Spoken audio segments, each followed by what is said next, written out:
Hi YouTube. I bet some of you thought I was dead. It's been a while since I've done an update, so I'm not. I'm still here. It's just kind of a boring month. There's nothing really happening, so I had nothing really to update, but I'm back in my bedroom window in the natural lighting to, you know, catch you guys up on what's been going on for the last few weeks. I think the last time I'd updated, I had just, you know, kind of wrapped up chemo, and I knew that surgery was coming and that I was going to get a lumpectomy, and I was going back to the gym, and I was kind of just enjoying that time in between chemo and surgery. So as of right now when I'm filming this, it is October 10th. And I had my surgery on October 4th. So yeah, we've got that behind us, which is awesome. So I'm just gonna kind of go over a little bit of what happened with that, because nothing ever goes completely to plan. And this certainly was no exception, but I'm really happy with the results being almost a week out. So yeah, let's get started, and I will let you know how it led up to my surgery and then what happened. So I think I mentioned in my last video that I was going to have to do a wire location because my tumor had shrunk so much that it wasn't detectable on the ultrasound or really on the MRI. And they had a clip in there that they wanted to line the wire up with, so that way the surgeon would be able to know where to cut, essentially. So for the wire location, they basically they do an ultrasound. It's like a guided biopsy just with a wire. So they go in, they look for the thing that looks like the tumor clip, and then they guide a wire into your breast. They do a mammogram to make sure that it's lined up properly, and you should be done. In my case, I had some calcification and probably a little bit of tumor remnants. So the first attempt at the wire was incorrect. So we left that one in, and we went in again. So I got 2 wires placed, and if I'm feeling motivated, I may put a picture.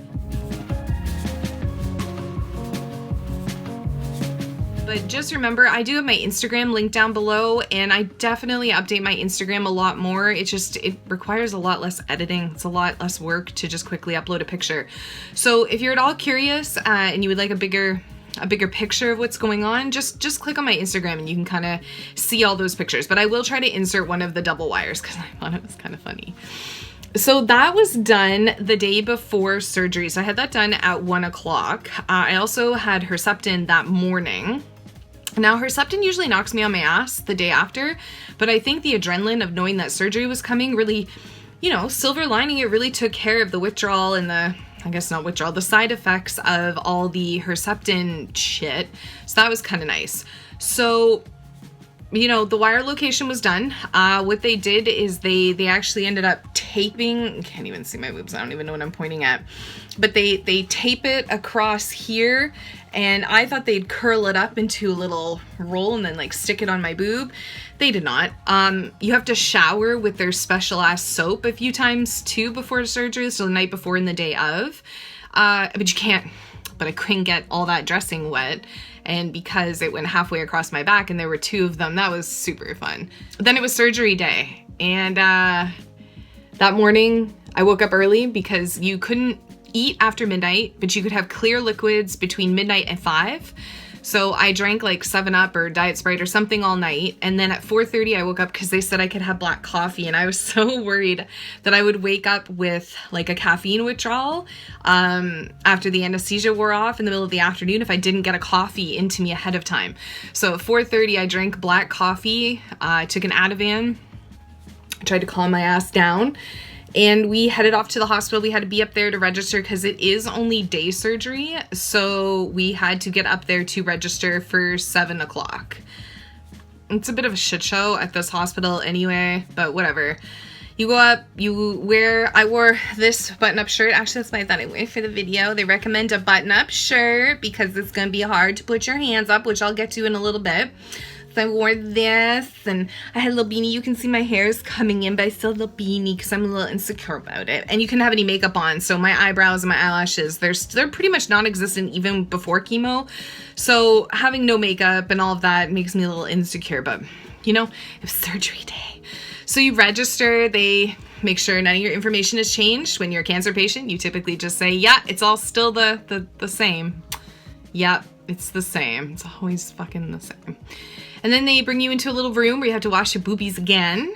And then you gown up, which was super cute. I actually really liked the gown. It was super cute. They offer you lots of hot towels and, not towels, blankets and stuff. In my case, they had me go over to like a special sort of the waiting area, like where you get your bed and you're kind of waiting to be called into surgery.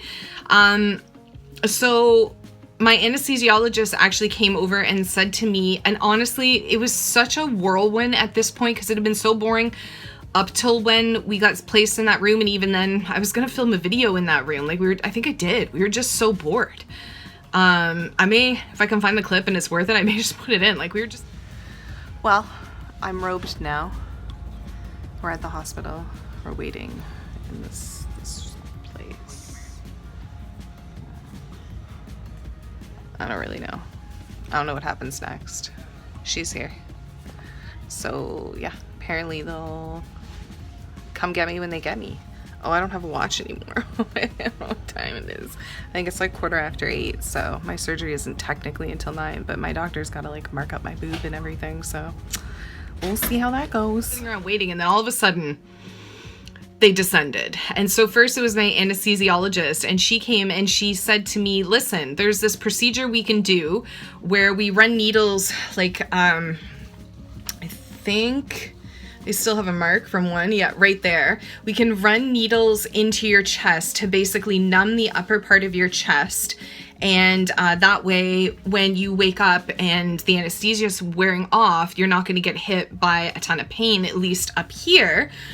And I said, well, why would somebody say no to that? And she said, well, the risk is that it could deflate your lung because the needles go very close to your lung. So I figured I was in the hospital. It's the safest place. So we did it. So she snatched me away from my mom, unsnapped the robe thingies, boobs out, chest out, lying on a table, still in this waiting kind of staging room area with my mom seated on the seat beside us. And while she is doing that, so she numbs it with like that same freezing shit that they do for the biopsy and your teeth and all of that. And I can see she's doing it ultrasound guided. So I could see on the ultrasound her going in with the needles. And that's when I realized that she wasn't waiting long enough for the freezing to kick in, which I get. I know that it's like a rush now. We got to get this surgery done. But it hurt. It hurt so much to have these giant needles going into my chest. But what distracted me from this god-awful pain was more pain. So while she was doing that, the kind lady hooked up my my IV, and this is, well, you know, a week out, so you can imagine what this has looked like. So she, while the girl was doing that, made 6 attempts on my arm and kept blowing all my veins. Even the one she got, she technically blew the vein a little bit, but she saved it. So she shoved the cannula in further, I guess, and that's, so pinchy and so painful. So that was the worst cannula I experienced in my life, hands down. I've had a lot at this point. But it did distract me from the needles going through my chest. So as soon as they had the IV in, though, they could give me the heavy medication, which was very nice. And then I stopped caring about everything.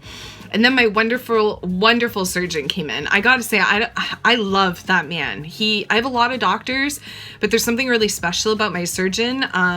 Where I live, the surgical center, because we don't have a cancer center in this town, they're kind of like your touch point for the beginning until you're done with surgery. You kind of do everything through them. And it's just a lovely facility. He's lovely. I met his wife. She's lovely.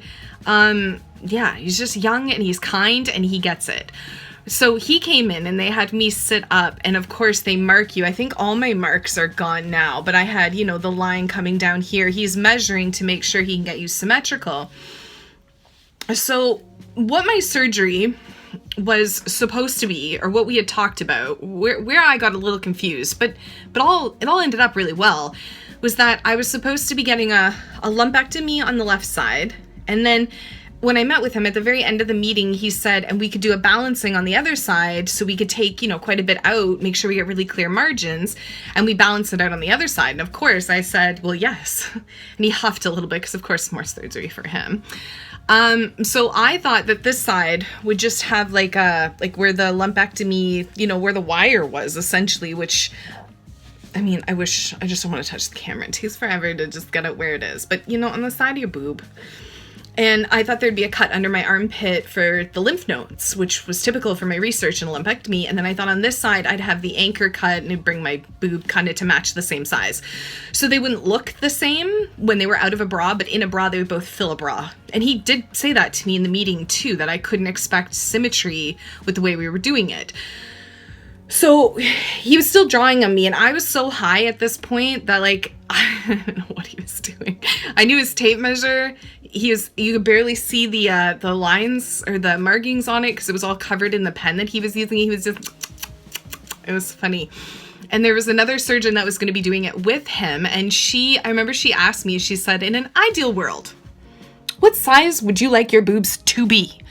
And I said, high as a kite. Well, I don't know, like a B, like a C, you know, smaller. Because I would say, I called them double Ds, but when I put on weight, which I have with chemo, I would say they're even bigger than that. I don't even know what the next size is because I never bought a bra. I would just shove them into those double Ds. But even when I'm at my ideal weight, I'm still a very large D because of all that extra skin from putting on weight. I've definitely been a yo-yo dieter my whole life, so I have a lot of extra skin. So in an ideal world, I would love to be a C cup, but I thought we were just kind of having a conversation. I didn't realize that this was going to lead to something else. So anyway, I don't remember what was said after that. I just remember laughing because I'm like, he's cute too, which I like about him. He's got a cute little face. I was laughing at my cute surgeon in front of me, marking on my boobs. And then I remember a nice nurse lady came and she said, okay, we're going to walk down the hall. And everybody dispersed and we were going to walk down this hall. And she's like, you're going to be in theater room 6, which was at the end of this hallway. So we had to like walk down this hallway. And even though I was high, and I didn't care that much about life, I was acutely aware of what we were doing. And I felt myself starting to cry. And I was doing the, like, holding it together, but tears just pouring.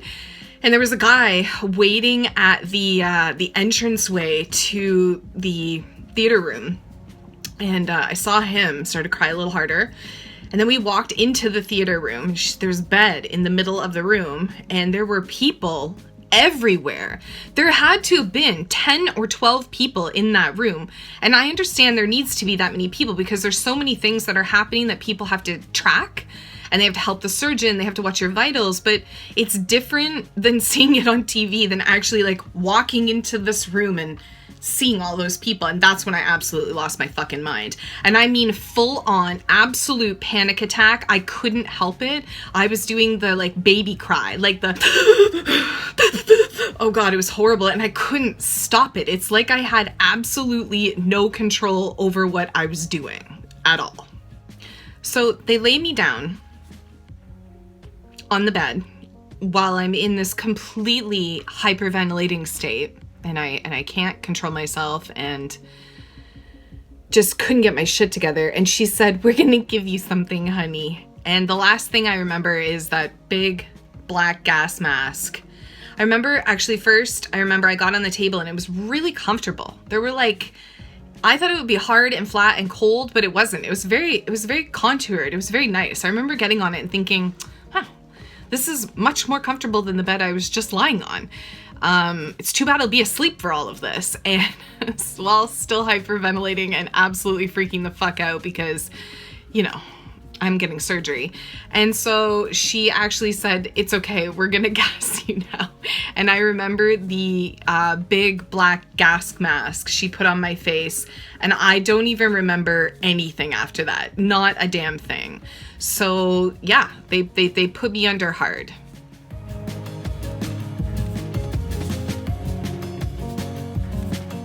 So waking up from anesthesia wasn't actually as bad as I thought it was going to be, in that I didn't feel nauseous. And I think a lot of people prepped me to feel really nauseous.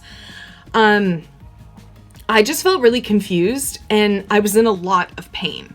I could surprisingly feel this IV like crazy. And it felt like my chest was just exploded. Ew, so horrible. So nice nurse man and nice nurse lady kept asking me, they ask you what your pain is on a scale of 1 to 10, because I guess they can't let you out of the first like recovering staging area until your pain's a 4. And that had been the worst pain I'd ever experienced in my life up until now. So the pain scale is weird because everybody's pain is different and what they feel is different. So for me, I said an 8, 7 or an 8. If this is what real pain is, I get it now, and it's a 7 or an 8. So they kept giving me fentanyl until I was, lower to a 4, and then they popped 2 Tylenol 3s to like kind of carry me over. Because I guess what they were giving me, they said the fentanyl was just fast acting, like it would work really fast, but it would only stick around for about 15 or 20 minutes, and I would need another hit and another hit and another hit. So I think it's about letting your brain process like, holy shit, you're in a lot of pain. So as your brain, am going to take over now, and I'm going to kind of decrease that so that this is livable for you. So then I kept asking for my mom too, but she's not allowed. In some hospitals, I know that the parents or people are allowed in those areas, but in our hospital, they're not. You have to be by yourself. My wonderful doctor did come over, and I'm still so out of it. And I remember he said to me, "You're going to be so happy," or "I think you're going to be so happy with the results." And spoiler alert, he was definitely right. But it was weird to me that he said that. In that moment, it felt like weird. Like, are the results different than what I was thinking? And so eventually they rolled me back into the other, like the regular recovery place. My mom was able to come in. I was able to negotiate my way out of getting this stupid IV out of my arm, because they won't take it out if you're nauseous, because that's how they'll give you gravel. They'll give you intravenous gravel. So yes, I was very nauseous, but the pain was worse. So I just gulped that shit down and got out of there. Now, I don't know if all hospitals are like this, but it felt a little bit like a factory here. I definitely can't say that I was impressed with the way the hospital handled things. It was very rushy. Like, it felt like, I know it's day surgery, but like, don't I have the whole day? Like, can't I take my time getting out of here? Now, my surgery ended up being 5 hours long, so I know it ran a bit long. It started around 9, and I know I didn't really get out of the hospital until 4:30. So I guess I did take my time, but it felt really rushed for me.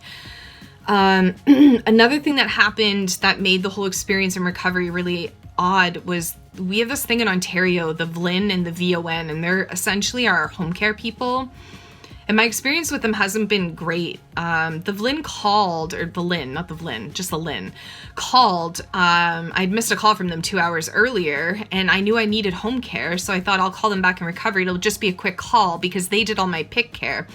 Well, I got the world's bitchiest case manager. Oh my God. I won't say her name, but lady, if you ever see this video, you're a miserable human being. She knew she was talking to me in recovery. She said that that's how it works. We get the orders for day surgery the day of. So you knew I was going to be in recovery, and you decided that was the best time to have a 20-minute conversation with me about everything I'd already answered when I did my PIC line, but they had closed my file. So assumingly that means my file got burned and doesn't exist anymore, so they couldn't pull any of those answers over. Anyway, I ended up putting her on speakerphone so that all the nurses and my mom could hear how miserable it was, because, it felt better knowing that I wasn't crazy, that this lady was being the world's most awful person to me, trying to set up my home care.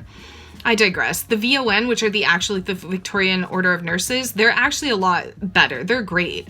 So when you get to, you have to set up through the LIN to get them.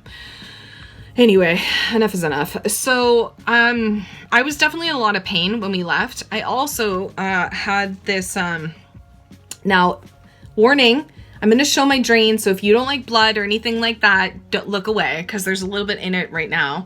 So you get these drains. They call them a grenade. Because I had lymph nodes completely removed off of this side, my body needs a little bit of help draining. So the drain was leaking, and that was driving me crazy, and the incision for the drain was driving me crazy. It wasn't a fun experience.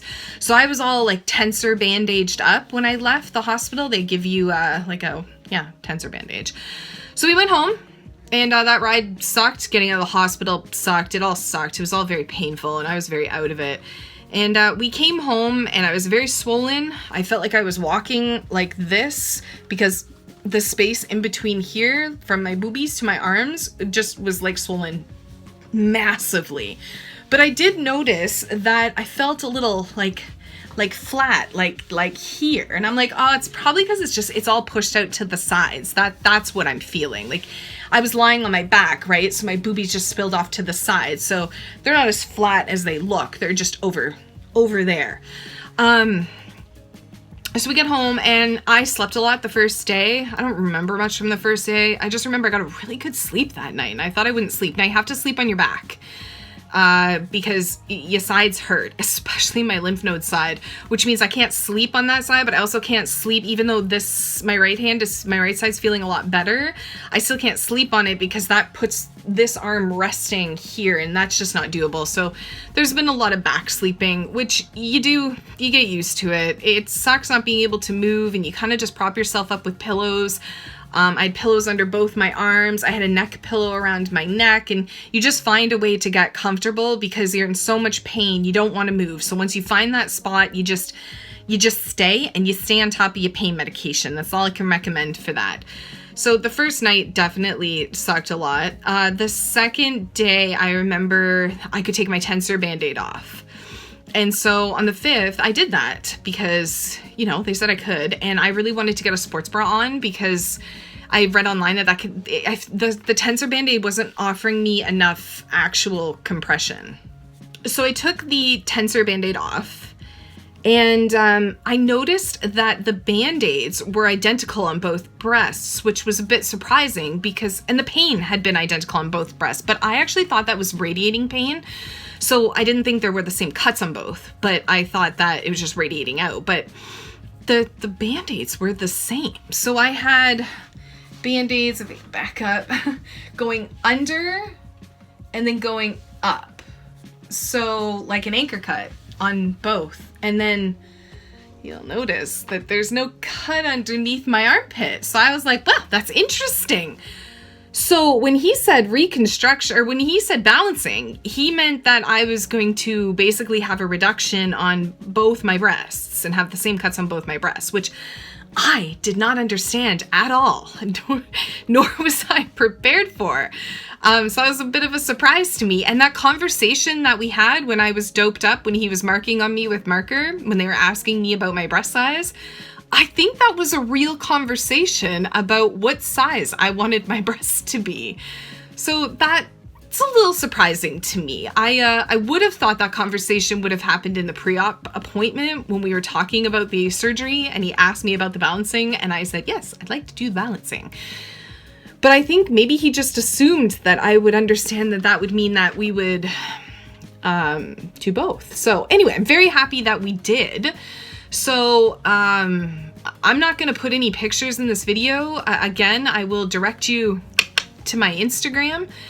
It has a lot of pictures and that's enough for me. There's only a certain amount of places I'm going to put pictures of my almost complete breasts in the world. So if you want to see what breast reduction surgery looks like with an anchor cut, you can go and look at my Instagram. If you don't have an Instagram, then I'm sorry, either quickly create one or you'll just never know. But if you're having this surgery, I would suggest going and having a look because it definitely caught me off guard.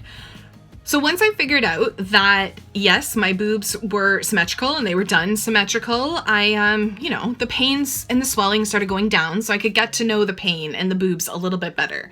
So on my right side, I can definitely have it was a bit tense to do this on the first couple of days. The swelling was really bad up in here. The swelling was really bad all down here. But my range of motion in my right arm has been fine, which is great because it's my right arm. And honestly, having it in a PICC for 4 months really made this arm pretty weak. So I'm glad that I have full strength in this arm and it can overcompensate because I am right-handed. Now on my lymph node side, it's a bit of a different story. So my range of motion is good, like here, that's a bit painful, but going up is very tight right in here and it goes all into your tendons up here. And so I'm working on exercises. So you basically start pulling over slowly. So I'm definitely working on just gentle exercises to stretch out those muscles before scar tissue can form and you walk up a wall and For me, I mean, for everybody, it's important. You want to have full range of motion in your arms. But because the next step in my journey is radiation, you have to, as a breast cancer, I don't know about any of the other ones, I'm sorry. So for breast cancer radiation, you have to sit on your back and your arms have to go above your head. Ow. You have to hold something. And I have to be able to do inspirational breathing because my heart has to move over, and when you take a deep breath, it moves your heart over, so that way the radiation doesn't get my heart and keep heart healthy. So I will definitely be working on those exercises. I suspect radiation will start anywhere from 2 to 4 weeks after surgery. I gotta call the cancer center. I don't know. They know I've had my surgery. I haven't heard from them. I think I'm going to put it off until next week so I can just focus on this, but I would kind of like to know my schedule because I actually have to travel an hour and a half there and an hour and a half back. So I kind of need to plan my days. So this is a really long video. I'm sorry. I went from having nothing to update to, wow, things are happening again. Thank God this one's a lot more short-lived than chemo though, because I don't think I can do that again. So today I had my post-op appointment and it was supposed to be with a different doctor. Actually, the doctor that I met with when I was high, and she was the one that actually asked me what size I wanted to be while my actual surgeon was drawing on me, because he was supposed to be going on vacation. But I went in today and they surprised me and said he was coming in. So I'm gonna pretend he did that just for me. And I'm so happy that I got to meet with him. Not that she isn't a lovely human. I've done everything with him since the very beginning, and I had some questions and, I wanted to chit chat and see the guy. He's seen my insides. So I wanted to talk with the person that's handled my milk ducts, like changed the position of my nipples. That's very personal things. So met with him today, and the results of the pathology are as followed. I have clear margins. So woo-hoo-hoo-hoo. What that means is that they cut enough around where the tumor was that I don't have to go back in and get more margins taken out, which is really nice because if you have to do that, they have to reopen the incisions, and it's just more trauma to something that's trying to heal. And it also worries me for the scarring. So that is great news. What was a little bit of a bummer is that he had thought I'd had a complete response to chemo. And while I did have an amazing response to chemo, I did have a 1 centimeter tumor left in my breast, which they were able to remove. So still great news. He was really happy with that. It kind of bummed me out a little bit, if I'm being honest. I know I'm being kind of a baby about it, but it bothers me that for 6 weeks in between chemo and surgery that there was cancer inside of me still. And I know I take Herceptin, which would stop that cancer from growing, but it's just gross to think about that it was in there all that time, and I don't feel like I was treating it hard enough, but we got it out, so it's good. And for the lymph nodes, fun lymph node fact is everybody's got a different amount of lymph nodes in their body. So because I was getting all of mine taken out, I was really curious how many I'd end up with. Some end up with, 20, 25, 12. I had 16. So out of the 16, I knew one was for sure positive. You could actually feel the tumor, like he could press on it and feel it before I started chemo. So we knew that one of them was definitely positive. Out of 16, 3 had cancer. So I haven't known my stage up until now because they couldn't confirm how much cancer was on my lymph nodes. And with that, I am officially a stage 2B, HER2 positive. So, wow, I finally get what my actual stage is. I notice there's a lot of other people out there that know that so much sooner, but I was told we had to wait until surgery because that's the only way to know for sure. And he definitely said the chemo had a huge impact, that there were basically just like chemo carcasses left on the lymph nodes. He could see the damage to them, and he was over the moon about the reaction I had to chemo. And he told me that, it was worth it. I know you look a little upset. He's like, but this is an amazing response and better than what I see. So I'm going to take that. I'm still processing because I just got back from that appointment a couple hours ago. So I'm processing, but I am happy that all the cancer is officially, all the detectable cancer is officially out of my body. And I started this process May the 1st, I found out that I had cancer. So finally at the beginning of October to know that it's all gone is just great. So where I am right now is healing. He took all the seri strips off today, which I thought was a little fast, but I mean, it's cool to look at my new perky boobs. They're definitely smaller. I don't know what size they are yet because they're still swollen, but they're definitely like 20-year-old boobs instead of 34-year-old boobs, which is, I guess, a little bit of a silver lining. You get cancer, but I got new perky boobs out of the deal, so that was kind of cool. I'm going to treat the cut lines to make sure that I scar as little as possible. Keep it in a sports bra. He said that he recommends this to women and they don't do it, but when you get a reduction or any kind of reshaping on your breast, you need to wear a compression bra. So if you don't, your boobs will kind of shape how they want to. So if you want to get that nice, round, full, luscious boobie, you got to keep them compressed for like 30 days, 24/7. And if you can, 60 days, 24/7. Take it off to shower. So I got these awesome bras. They're just Amazon basic bras. What's cool about them, I don't know if I can show enough, is that they have this hook and eye right there. So it really helps to do the zipper up, especially if you don't have somebody or you don't want to ask for help. It's a lot easier to hook that hook and eye and then do the zipper. So you definitely get front clothes because you are going to have limited range of motion in your arms, especially if you've had lymph nodes taken out. If you've had, like, I've shown you, imagine getting just a regular over-the-head sports bra on and off when you like can't lift your hand up. I can barely get big t-shirts on and off right now or put a coat on. So these front zip bras, highly recommend. And what's cool about them is that the incision lines under the breast, if the bra is pushing too hard on them, you can actually just unzip it and let the hook and eye hold it together so it's still tight, but you get a break from that under your boobs where it can be really, really sensitive. So yeah. My drain is going to come out tomorrow. For me, it had to be less than 30 cc's in 2 24-hour periods. So my doctor looked at it. He said it maybe could come out today, but he said definitely tomorrow. So the VON called me right after I got home, and I have an appointment at 8 a.m. to get it out. And I'm so excited. I didn't realize what a pain in the ass drains are. They really, honest to Jesus, are a pain. They're gross and they're always dangling and there. And the hole hurts because they're stitched into your side, like right below where the cuts would be, or maybe, for me, that's how they are.